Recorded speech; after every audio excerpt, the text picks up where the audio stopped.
자, 다음 질문은 세대별 연금 구성 전략. 내용이 조금 심오하면서도 좀 어려운 주제입니다. 먼저 질문 사항을 같이 한번 볼게요. 자, 연금 구성을요, 세대별로 어떻게 하면 좋을지 고견을 듣고 싶네요. 여기에 종목은 S&P 500, 그리고 나스닥 100 슈드, 단기, 장기채, 포트폴리오를 구성하기 아주 좋은 이러한 종목들을 좀 알려주셨는데요. 자, 일단은 어떻게 포트폴리오를 구성해야 되냐, 종목을 선택해야 되냐, 어려운 질문입니다. 그리고 이 개인의 편차들이 큽니다. 그래서 과거에 어떠한 투자 경험이 있는지에 따라서도 사실상 포트폴리오를 구성하거나 운용하는 방향들의 많은 차이점들이 있기 때문에 특정한 목적에 따른 이런 포트폴리오 구성을 말씀드리기는 좀 어려워서 일반적으로 원론적인 이야기를 조금 전달을 좀 드릴 겁니다. 자, 먼저 첫 번째로는 위험자산과 안전자산에 대한 비중, 이게 이제 자산 배분의 가장 시작입니다. 그래서 위험한 것에 몇 프로, 안전한 것에 몇 퍼센트 비중을 설정을 해주시면 되겠고요. 그리고 안전자산은 채권보다는요, 그래서 원금 손실이 없는 이러한 MMF나 아니면 금리 연동형 ETF 상품들 상당히 많이 있으니까 그런 상품들을 활용을 해주시면 좋습니다. 그래서 내가 매월 적립을 하거나 아니면 목돈을 가지고 있다라고 한다면 그 적립하는 금액의 일부는 안전하게, 그리고 목돈을 가지고 운용한다라고 한다면 그 목돈의 일부도 일단은 안전자산에 설정한 비중만큼은 매수를 먼저 해주셔야 됩니다. 자, 두 번째로는 위험자산에 대한 부분들은요, 한 종목에 몰빵하면 위험하기 때문에 포트폴리오를 구성한다. 머릿속에 항상 기억을 해주실 필요가 있습니다. 그래서 포트폴리오의 기본 개념은 전통적인 자산군이라고 하는 주식 채권, 그리고 주식 채권과 따로 노는 대체 투자, 이런 것들을 보통 많이 혼합돼서 운용을 하고 있습니다. 그래서 주식과 채권, 대체 투자, 즉 자산군에 대한 이 투자 비중을 좀 먼저 결정을 해주실 필요가 있겠고요. 자, 그리고 나서 각 자산군에 담을 종목을 선택하고 개별 종목의 투자 비중을 결정을 해주실 필요가 있습니다. 다만 이 종목들은 너무나도 많고 다양해요. ETF만 보더라도요. 그래서 일단 ETF를 만약에 운용한다라고 한다면 이때 하나 설정할 건 바로 기초자산을 뭐로 둘지에 대한 부분입니다. 그래서 주식에 대한 부분들은요, 국내 주식도 있고 해외 주식도 있습니다. 그래서 약간 좀 이상형 월드컵처럼 이렇게 속어법이 좋습니다. 나는 국내 주식에 투자할까? 아니면 해외 주식에 투자할까? 아니면 반반 섞어볼까? 이러한 결정을 좀 내리셔야 돼요. 그래서 대부분 요새 국내 주식을 투자를 하고 있지 않기 때문에 아무래도 국내 주식은 대부분 소거할 것으로 예상되지만 그렇더라도 이렇게 여러분들이 어떠한 기초자산에 편입할지를 결정을 좀 해주실 필요가 있습니다. 그래서 주식은 국내 주식 ETF, 해외 주식 ETF 이렇게 두 개로 구분이 되고 있고요. 자, 채권도 마찬가지로 국내 채권과 해외 채권이 있고요. 그리고 조금 더 디테일하게 들어가게 되면 회사채가 있고요. 그 다음에 국채들이 있습니다. 그리고 또 만기 매칭 채권 여러 가지 종류들이 있으니까 그 중에서도 뭘 편입할지를 결정하셔야 됩니다. 자, 그리고 대체 투자는요, 금도 있고요, 달러도 있고, 유가, 그리고 부동산에 투자되는 리츠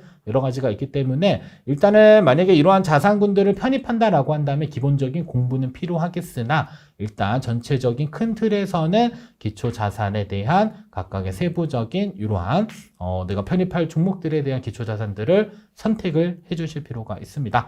자, 그리고 나서 결정된 기초 자산에 맞는 종목들을 선정을 해야 될 필요가 있고요. 그 다음에 비중에 맞춰서 매수를 진행을 해주시면 됩니다. 자, 그래서 세 번째로는 이제 본격적인 매수가 시작이 되는데 내가 목돈을 가지고 있다라고 한다면 일시 매수할 것인지 아니면 적립 형태로 매수할 것인지 의사결정도 내려야 되고요. 아니다, 나는 매월 꾸준히 현재 사서 모으는 형태다라고 했었을 경우에도 매월 투자하는 금액의 각각의 비중에 맞춰서 꾸준히 매수를 해주시면 됩니다. 자, 근데 중요한 거는 매수하는 행위 자체는 좋은데 언젠가는 우리가 이익이라는 걸 실현을 해야 되잖아요. 그죠? 그래서 많은 분들이 물어보는 게 도대체 이익 실현은 언제 해야 되나요? 이렇게 많이들 물어보시는데 정말 보수적으로 이렇게 투자해서 이익을 창출하는 방법에 대해서 간략하게 좀 설명을 드릴게요. 자, 일단은 매수를 시작했다라고 하는 건 결국에는 이익을 보기 위해서 내가 이제 전투에 참여를 하는 겁니다. 자, 그때 내가 목표 수익률을 만약에 6%로 설정을 했습니다. 이거는 1년이 될 수도 있고 2년이 될 수도 있고 3년이 될 수 있고 불과 몇 개월 안에도 달성할 수 있는 그러한 수익률 수준이다라고 한다면요.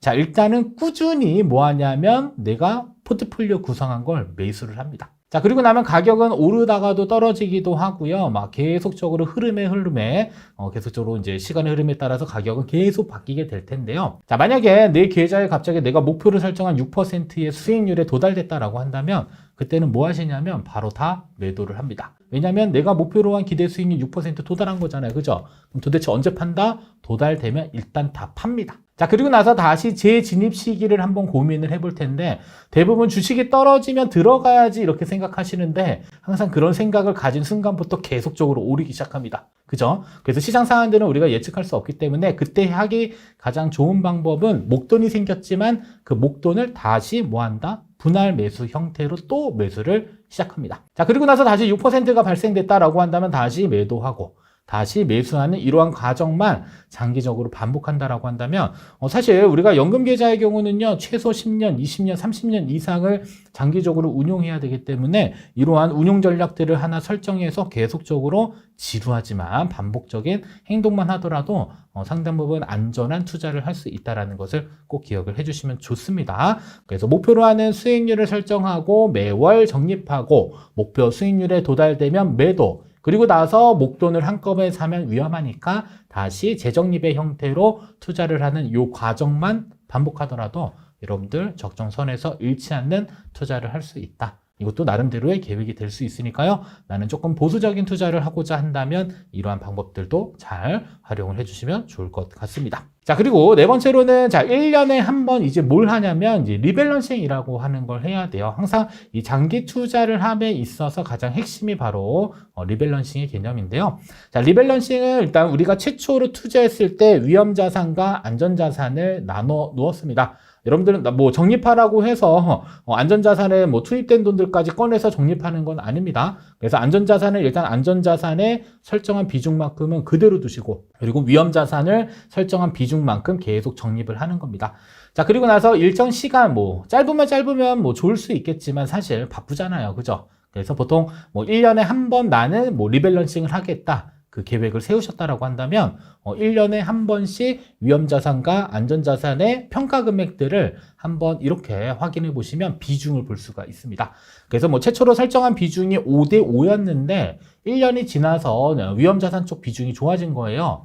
자, 그러면 위험자산의 비중은 55%가 됐을 것이고 안전자산의 비중은 45%가 되게 됩니다. 자, 그랬을 경우에는 위험자산의 5%를 매도하고요. 그리고 그 매도된 대금을 안전자산으로 옮겨놓고 다시 우리는 꾸준히 적립해서 목표 수익률 6%가 도달될 때까지 그리고 그 과정을 계속적으로 반복하면 우리가 장기적으로 안전하게 투자하는데 충분한 도움이 될 수 있다. 이런 점들 잘 기억을 해주시면 되겠습니다. 자, 따라서 다시 한번 정리하면요. 이렇게 첫 번째부터 그리고 네 번째 과정들이 있죠. 그래서 자산 배분 비중 설정하시고요. 그 다음에 각각의 종목들 세부적으로 결정하고 그 다음에 매수하는 방법들에 대한 계획, 일정 주기에 맞춰서 리밸런싱 하는 것까지 꾸준히 진행을 하게 되면요. 연금 계좌를 장기적으로 운영하는 데 도움이 충분히 될 수 있다는 것 꼭 기억하시면서 장기적인 연금 투자 잘 진행하시면 좋을 것 같습니다. 자, 이어서 금리 ETF와 같이 투자금을 단기간 보관할 종목에 관련된 질문입니다. 자, 일반 계좌에서 금리형처럼 단기간 보관할 종목은 뭐가 좋을까요? 이렇게 물어보셨는데 아마도 금리형 ETF와 관련된 영상을 보고 댓글을 남겨주신 것 같습니다. 자, 일단 뭐 금리형 ETF의 경우는 일반적으로 우리가 흔히 알고 있는 CMA 통장이나 그 다음에 RP라고 하는 환매 조건부 채권과 별다른 차이점들이 없습니다. 그리고 보통 뭐 절세 계좌 안에서 금리형 ETF를 담아뒀다가 우리가 매수 대기 자금으로 쓴다든지 아니면 안전자산의 용도로 보통을 활용을 하는데요. 여러분들이 만약에 일반 계좌에서 뭐 금리형 ETF처럼 단기적으로 자금을 모아뒀다가 일정 부분 이익을 얻고자 한다면 저는 개인적으로는 그냥 뭐 CMA 통장에 넣어둬도 상관없고요. RP 거래가 되는 증권사가 있습니다. 아마 네 곳 증권사가 RP 거래가 가능할 텐데 한번 접속해 보셔가지고 이 RP는 사실 뭐 환매 조건부 채권이라는 이름을 쓰고 있고요. 단기 자금 운용되는 거라서 안전하게 운용된다라고 보시면 돼요. 그래서 뭐 증권사에서 단기 단기 자금을 운용할 목적으로 운용하고 있는 이런 뭐 금융상품이다라고 보시면 될 것 같습니다. 그래서 뭐 금융 ETF를 매수하셔도 별다른 차이점 없고 CMA 계좌에다 넣어두셔도 되고 혹은 RP 거래를 통해서도 일정 부분 안전하게 단기 자금들을 운용을 할 수는 있습니다. 다만 뭐 차이점이다라고 한다면 금리형 ETF의 경우는 사실 매수하거나 매도할 때 증권사 관련된 수수료와 그리고 ETF는 펀드이다 보니까 일정 부분 보수가 빠져나가는 경우들이 있기 때문에 우리가 뭐 사실 오늘 사서 오늘 팔지는 않을 테지만 너무 짧은 기간이다라고 한다면 어느 정도 이익이 나지 않는 구조가 되기 때문에 뭐 한 30일 이내에 단기 자산이다라고 한다면 그냥 저 같으면 CMA 계좌 안에 넣어두고 운용을 할 것 같습니다. 그래서 너무 복잡하게 생각하지 마시고요. 우리가 뭐 CMA 계좌나 뭐 MMF 혹은 RP 상품들 거의 뭐 동일한 형태의 금융 상품들이니까 이러한 상품들을 가지고 잘 운용을 해주시면 좋을 것 같습니다. 자, 그리고 혹시라도 이제 뭐 그 금리형 ETF가 어떤 종류인지 잘 모르는 분들을 위해서 이렇게 화면에 이렇게 종목들 리스트를 쭉 한번 정리해 드렸으니까 한번 금리형 ETF를 투자할 때는 참고를 해주시면 좋을 것 같습니다. 자, 다음은 절세계좌의 비과세 분배금 금융소득 종합과세 포함 여부 질문사항입니다. 안녕하세요. ETF 분배금을 받고 있는데 어느 달은 세금을 떼고 어느 달은 세금을 안 떼고 세전금에 그대로 들어올 때가 있는데요. 자, 비과세 받은 분배금도 금융소득 종합과세에 포함인가요? 라는 질문사항입니다. 일반적으로 금융소득 종합과세라고 하는 건 이자와 배당소득이 2천만 원을 초과됐었을 때 다른 소득이랑 합산해서 다음 연도 5월 달에 세금 신고를 한 번 더 하는 것을 의미를 합니다. 다만 합산됐을 경우에는 이자 소득에 대해서 배당소득에 대해서 15.4%의 이자 배당소득세를 차감한 그 재원이 들어오게 되는 겁니다. 자, 그러면 우리가 흔히 말하는 이 절세계좌에는요, 들어오는 이자 배당에 대해서 15.4%의 세금을 뗄까요? 안 뗄까요? 정답은 떼지 않고 뭐가 된다? 과세 이연이 되고요. 과세 이연되고 나중에 인출하더라도 15.4%의 세금을 떼는 것은 아니고요. 각각 조건에 맞춰서 세금을 차감을 하고 있습니다. 따라서 우리가 흔히 알고 있는 연금계좌, 뭐 연금저축과 IRP, 그리고 ISA 계좌, 그리고 비과세 상품들 혹은 무조건 분리과세 대상 상품들에 대해서 발생되는 이자 배당은 금융소득 종합과세의 기준금액에 해당되는 이자 배당에는 포함되지 않는다라고 알고 계시면 되겠고요. 여기서 추가적으로 건강보험료도 마찬가지로 이자와 배당소득 15.4%가 과세되지 않는 재원들은 건보료 산정 금융소득에도 포함되지 않는다라고 알고 계시면 될 것 같습니다. 자, 다음은 1세대라고 불리는 먼슬리 커버드 콜은 저렇게 수익률 차이가 계속 나면 결국 시장에서 외면받지 않을까요? 그런 경우 해당 ETF는 계속 하락 혹은 거래 미비, 상장 폐지 어찌 될까요? 이렇게 이야기를 해주고 계십니다. 자, 일단은 뭐 1세대라고 하는 이 커버드 콜, 일단은 먼슬리가 있습니다. 먼슬리. 자, 먼슬리는 일단은 옵션 만기가 일단은 매달. 자, 이렇게 보시면 되고, 얘가 뭐 보통 1세대라고 뭐 현재 불리 오고 있습니다. 자, 두 번째로는 뭐 2세대라고 불릴 수 있는 게 이제 위클리. 자, 얘는 옵션 만기가 주 단위입니다. 자, 그리고 이제 뭐 2, 3세대가 뭐 비슷하기는 하지만 뭐 3세대다라고 한다면 뭐 3세대까지는 좀 그런데 뭐 2세대라고 할게요. 2세대라고 보시면 자, 이제 뭐가 나왔냐면 데일리가 나왔습니다. 자, 이거는 옵션 만기가 하루짜리. 자, 그러면 이 1세대 커버드 콜의 가장 큰 단점은요. 주식시장이 쭉 상승할 때 뭐가 막혀버렸냐면 상방이 막혀있는, 그래서 대체적으로 먼슬리 옵션을 가지고 커버드 콜로 운용되는 그러한 상품의 옵션 비중은 대체적으로 100% 비중이 반영이 되어져 있습니다. 그래서 기초자산이 쭉 올라갈 때 콜옵션 매도 포지션이 100%이다 보니까 대체적으로 기초자산이 상승하는 상방은 막혀있는 형태이다라고 볼 수 있을 것 같고요. 자, 그러면 하방은 어떻게 되냐, 열려있냐, 막혀있냐, 이렇게 많은 분들이 질문 주시는데 상대적으로 덜 하락한다가 어떻게 보면 맞는 표현이기는 하지만, 자, 먼슬리 옵션의 경우도 일단은 배당을 적지 않게 줘요. 현재 뭐 타이거 미국 나스닥백 종목의 경우는 월 1%씩 줍니다. 자, 그러면 월 1%의 분배금을 지급받는 배당 락일에는 1%씩 이렇게 하락을 하고 있습니다. 이거는 배당을 지급받을 때 실제로 다 어떻게 된다? 분배 락일에는 배당받은 만큼의 가격이 떨어지게 돼 있습니다. 자, 그리고 여기에 추가적으로 하락 추세이다라고 한다면, 자, 매월 분배 락일날 가격은 떨어지는데 계속적으로 가격이 같이 하락하는 이러한 구조가 같이 만나게 되면 어떤 일이 생길까요? 손실폭이 많이 커지게 되는 이러한 상황들이 발생이 될 수가 있습니다. 그래서 이 먼슬리 옵션의 경우는 일단 옵션 비중이 100%로 반영이 돼서 상방은 막혀 있고, 자, 계속적으로 하락 추세가 이루어진 경우에는 어떠한 일들이 생길 수 있다. 배당 낙일에는 계속적으로 주가가 하락하고, 그리고 하락까지 같이 맞물리게 되면 하락폭은 커지게 되는. 자, 그리고 나서 다시 회복을 하더라도 상대적으로 상방이 막혀 있으니까 덜 오르는 상태가 계속적으로 진행이 되게 됩니다. 그래서 과거에 최초로 탄생한 1세대 먼슬리다라고 한다면 얘네들은 대체적으로 상방 막혀 있고 하방은 다소 답답한 형태로 운영이 되고 있는 형태다라고 보시면 되겠고요. 자, 두 번째로는 위클리랑 데일리는 어떤 기준이냐면, 자, 옵션 단위가 일단 짧습니다. 자, 그리고 이 상장됐었을 때 이 최초로 만들어진 먼슬리 옵션, 이러한 커버드 콜의 비중을 어떻게 보면, 비중이 아니라 이러한 단점들을 조금 보완한 형태로 만들어지고 있어요. 그래서 뭐 대략적으로 뭐 기초 자산의 70% 정도 비중은 반영을 하고, 나머지 한 30% 정도만 이제 콜옵션 매도. 자, 이런 포지션을 가지고 현재 운용이 되고 있기 때문에 이 30%에 대한 옵션 비중들은 마찬가지로 이러한 구조를 가지고 있지만, 반대로 70% 정도는 기초자산에 그대로 반영하기 때문에 상승폭의 70% 정도는 가격으로 가져가면서, 자, 이렇게 옵션 만기일을 짧게 설정하면서 적정 수준의 분배금을 주는 형태로 계속적으로 운용이 되고 있다고 보시면 되겠습니다.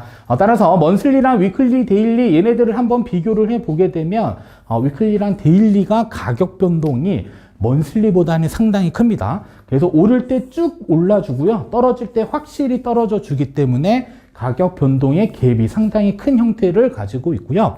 다만 먼슬리의 경우는 배당은 그냥 저냥 잘 주고, 가격 변동은요, 사실상 위클리랑 데일리보다는 조금 덜 변동성이 크다라는 이러한 차이점들이 있다라는 것만 알고 계시면 되겠습니다. 자, 그래서 최근 이제 미국 주식 수익률 워낙 좋다 보니까 이 먼슬리 옵션 커버드 콜 종목들 상대적으로 위클리나 데일리보다는 좀 낮아 보일 수는 있기는 합니다만, 그래도 살펴보시게 되면 수익률이 썩 낮은 편은 아닙니다. 낮은 편은 아니고요. 자, 다만 큰 변동성에 많은 배당 좀 지급받고자 한다면 이때는 뭐 먼슬리 옵션보다는 데일리나 혹은 위클리 옵션 이러한 커버드 콜을 활용하는 게 낫고요. 아니다, 나는 뭐 배당률은 비슷하지만 변동폭은 그렇게 크게 가져가지 않고자 하시는 분들에 있어서는 아직까지도 먼슬리 옵션에 대한 부분들을 적정선에서 비중을 편입해서 운용하는 것도 괜찮은 방법이 될 수가 있습니다. 그래서 뭐 어떠한 상품들이 무조건 좋다 나쁘다라고 하는 기준보다는 여러분들이 투자했었을 때 목적에 맞는지, 그리고 내가 계속적으로 자금을 인출하는 데 있어서 일정 부분 시장의 상승까지 베팅을 하고자 한다면 이때는 먼슬리보다는 위클리나 데일리 옵션을 활용하는 커버드 콜 종목이 괜찮을 수 있는 거고요. 아니다, 나는 가격 변동은 그렇게 크지 않아도 안정적으로 배당을 꾸준히 지급하는 게 좋다라고 한다면 먼슬리 옵션을 활용하는 커버드 콜 종목도 그렇게 나쁘지는 않다라고 판단을 해주시면 좋을 것 같습니다. 자, 다음은 말씀하신 것처럼 하락기에는 기초지수의 가격이 하락하니 당연히 커버드 콜도 하락하는 건 당연하겠지만, 자, 다시 상승기가 올 때 레버리지 상품처럼 이미 가격이 녹아서 탈환하기 힘들곤 이런 건 아니죠. 다시 올라오기는 하는 거죠. 라는 질문사항이 있었습니다. 그래서 질문사항을 쭉 보고요. 자, 미국에 상장된 지 10년 이상 된 커버드콜 종목이 있습니다. 바로 QYLD라는 티커 종목이 있습니다. 얘가 바로 나스닥의 커버드콜이다라고 보시면 되겠고요. 자, 미국 시장에 상장돼서 대체적으로 월 한 1% 정도의 분배금을 우리나라와 비슷하게 현재 지급을 하고 있습니다. 자, 그래서 얘를 한번 쭉 추적해 봤더니 2014년 1월 2일부터 2025년 12월 28일까지 쭉 보니까 수익률이 마이너스 26.70%예요. 자, 그러면 해당 종목이 바로 여기에 해당이 되는 겁니다. 여기. 자, 상방은 막혀 있고, 그죠? 상방은 이렇게 어느 정도 막혀 있고, 자, 하방은 배당 낙일에 이렇게 같이 떨어지면서 가격까지 하락하고 다시 반등을 하더라도 전고점을 계속적으로 돌파하기는 상당 부분 조금 답답한 부분들이 있습니다. 근데 다만 이제 한번 잘 생각해 보실 거는 내가 커버드콜 종목을 도대체 왜 선택했는가를 한번 잘 생각해 보실 필요가 있습니다.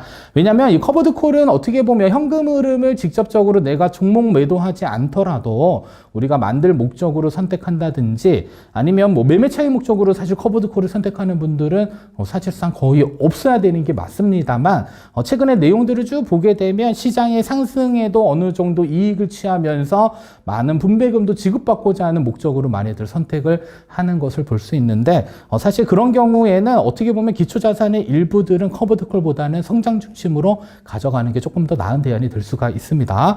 그래서 이 커버드콜 종목들을 선택하는 그 기준점에서는요, 사실 구조적으로는 이렇게 우하향하는 형태는 장기적으로 투자했었을 때는 사실 필연적인 사실입니다. 왜냐하면 시장이 좋았을 경우에는 사실 이익도 많고 분배금도 많은 경우가 발생될 수는 있지만 계속적으로 장기간 하락했을 경우에는 하락폭은 커지지만 다시 상승하더라도 상방이 막혀있는 구조가 되어져 있기 때문에 어떻게 보면은 전고점을 다시 돌파하기에는 상당 부분 어려움이 있을 것으로도 예상은 해볼 수 있지만 중요한 거는 국내 상장 현재 커버드콜 종목들은 아직 상장된 지가 그렇게 오래되지 않았기 때문에 직전 1년도에는 그래도 괜찮은 한 해를 보냈습니다. 그리고 심지어 환율도 많이 올랐기 때문에 기초자산의 가격 상승, 그 다음에 환율, 그리고 분배금도 같이 많이 좋단 말이에요. 그죠? 그러면 아주 환상의 조합으로 이제 수익률이 많이 좋아졌을 텐데 2025년도에는 사실 어떻게 될지 모르겠으나 일단은 가격이 하락했었을 때 그리고 다시 그 가격이 하락하고 다시 회복하는 그러한 과정들은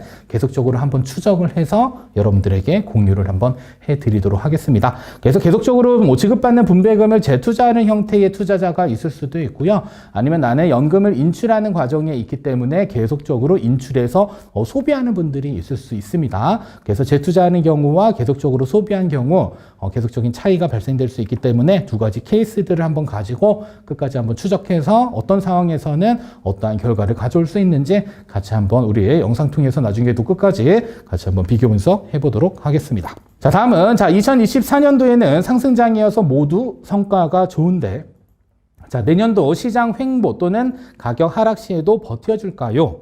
어느 정도 하락은 특성상 감안하고 있습니다.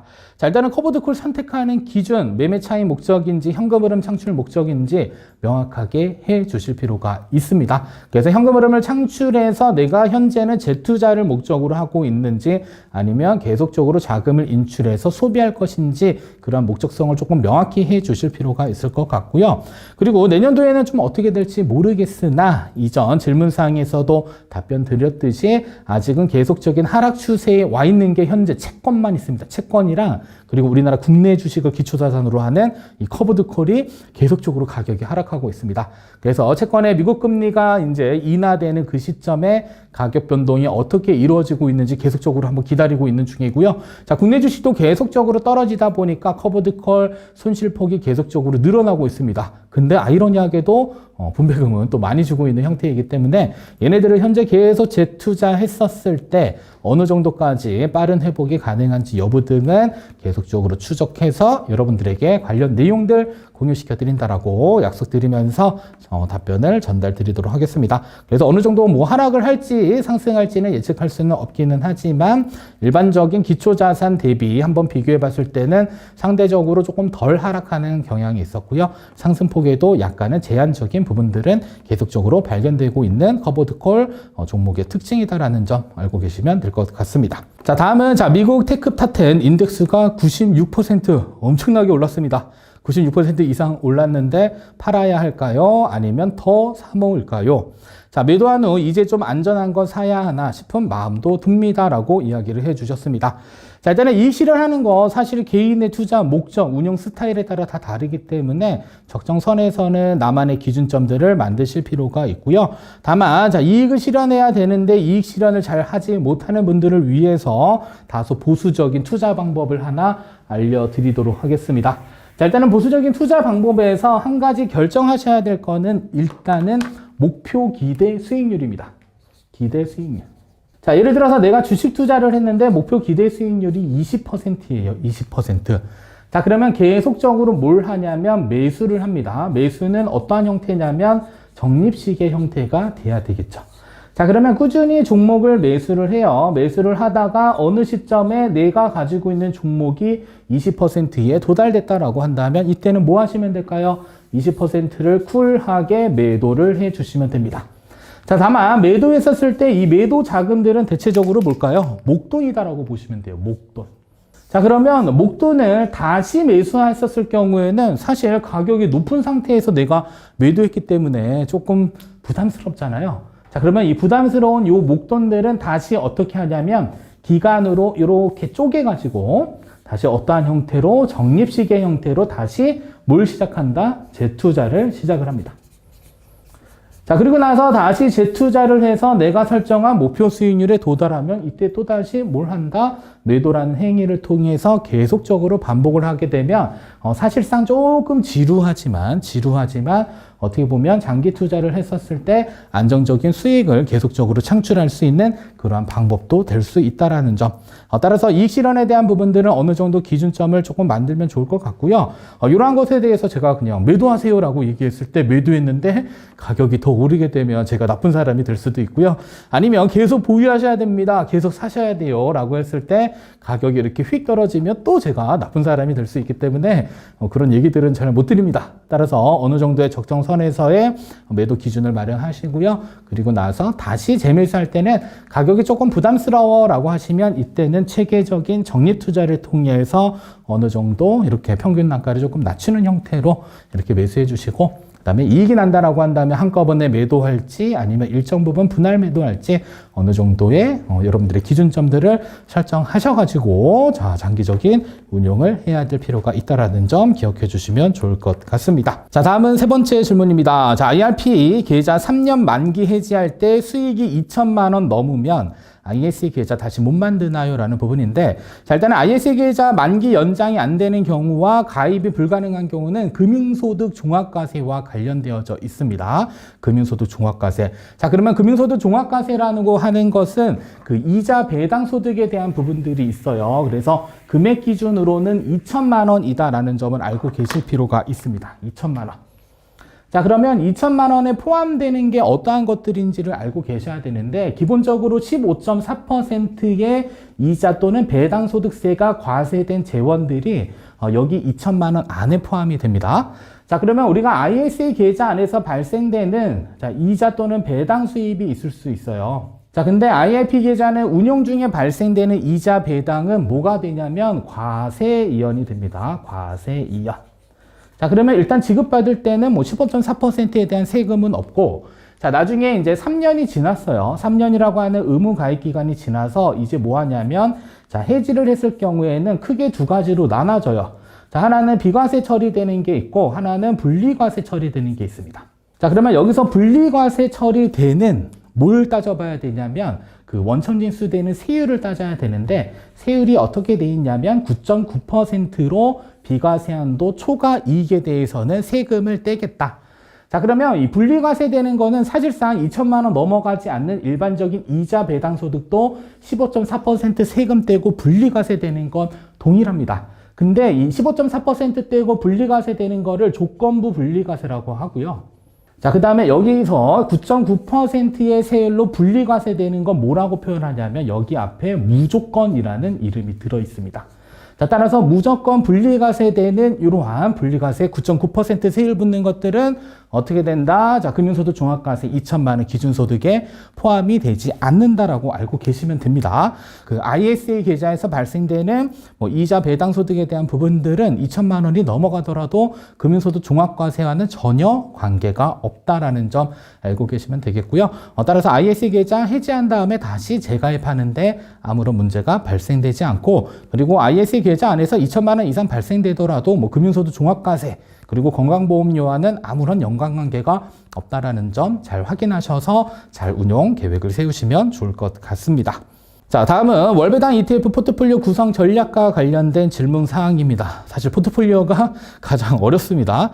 질문 사항 보시면, 자, 월배당 ETF들 중에서 고배당 상품을 찾고 있는데, 자, 검색을 해봐도 판단이 서지 않습니다. 사실 선택하기가 어렵습니다. 자, 커버드콜은 선호하지 않아서 월 7에서 8% 정도의 상품이면 만족할 것 같습니다. 이렇게 질문사항 주셨는데요. 자, 우리가 일단은 월배당 ETF들 중에서 고배당 준다라고 한다면 대략적으로 연간 6%에서 7%가 최대치입니다. 최대치예요. 자, 그러면 낮게 주는 상품들은 한 1, 2%대가 이제 대체적이고요. 그 다음에 한국형 슈드, 이런 게 이제 3.5%대 이렇게 현재 연간 목표 분배율을 지급을 하고 있습니다.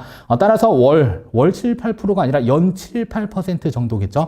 연 7, 8% 정도 상품이다라고 가정했었을 때, 우리가 어떠한 상품들을 선택할 수 있는지 그 기준점은요, 선택하고자 하는 기초자산에서 커버드 콜을 제외했을 때 내가 얻을 수 있는 목표 분배율 수준을 한번 따져볼 필요가 있습니다. 그래서 월배당 ETF의 기초자산들 중에서 가장 많은 분배금을 현재 지급하고 있는 게 바로 리츠 쪽입니다. 그래서 리츠 종목 중에서 일단 한번 쭉 살펴보니까 목표 분배율은 연간 한 6에서 7% 정도. 그래서 커버드 콜이 없는 상태에서 가장 많은 분배금이 주는 게 현재 리츠 종목이다라고 보시면 될 것 같고요. 자, 두 번째로는 국내 주식의 경우는 일단은 최대치로 한 6%대까지는 한번 생각을 해볼 수 있고요. 그리고 국내 채권의 경우는 한 3에서 4% 정도, 그리고 한국형 슈드는 한 3.5% 정도가 현재 목표 분배율로 현재 지급을 하고 있습니다. 자, 그리고 미국 채권은 연 4에서 5% 정도, 그리고 미국 주식도 마찬가지로 3에서 4% 내외의 현재 목표 분배율을 지급하고 있기 때문에 질문 주신 분이 연 7에서 8% 정도의 만약에 분배율을 목표로 한다면 사실 가지고 있는 모든 연금 자산을 어디에다 몰빵해야 돼요? 자, 리츠 쪽에다가 몰빵을 해야 되는데 사실 부담스러울 겁니다.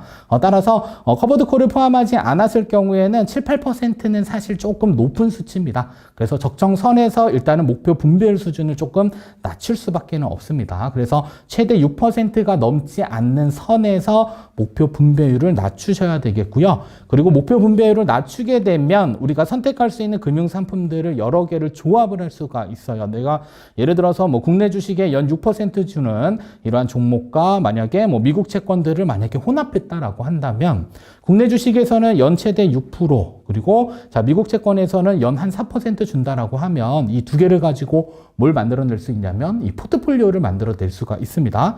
그래서 이 포트폴리오를 만들어서 비중을 이렇게 각각 섞어버리게 되면 실제로 내가 연간 수령할 수 있는 목표 분배율 수준은 사실 5%가 좀 넘지 않는 선에서 만들어질 것으로 예상을 해볼 수가 있습니다. 그래서 7, 8% 정도의 연간 목표 분배율을 원한다라고 한다면 이때는 선택지가 리츠 혹은 커버드 콜의 일부 비중을 반영해서 포트폴리오를 만들거나 아니면은 자, 분배율을 낮춰가지고요, 커버드 콜이 아예 없는 종목에서 연간 한 5% 정도 수준의 목표 분배율을 지급할 수 있는 상품군들로 포트폴리오를 만드는 게 어떻게 보면 포트폴리오를 구성하는 방법이 될 수 있을 것으로 예상을 해볼 수 있을 것 같습니다. 그래서 목표 분배율 수준에 맞춰서 여러 가지 종목들을 적절히 잘 조합하는 게 중요하고요. 특정 기초자산에 몰아서 몰빵 투자하는 것은 장기 운용하는 데 있어서는 좋지 않은 거기 때문에 여러 가지 기초자산을 적정선에서 혼합 후 운용하는 게 어떻게 보면 바람직한 월배당 ETF 포트폴리오를 구성하는 방법이다라는 점 알고 계시면 좋을 것 같습니다.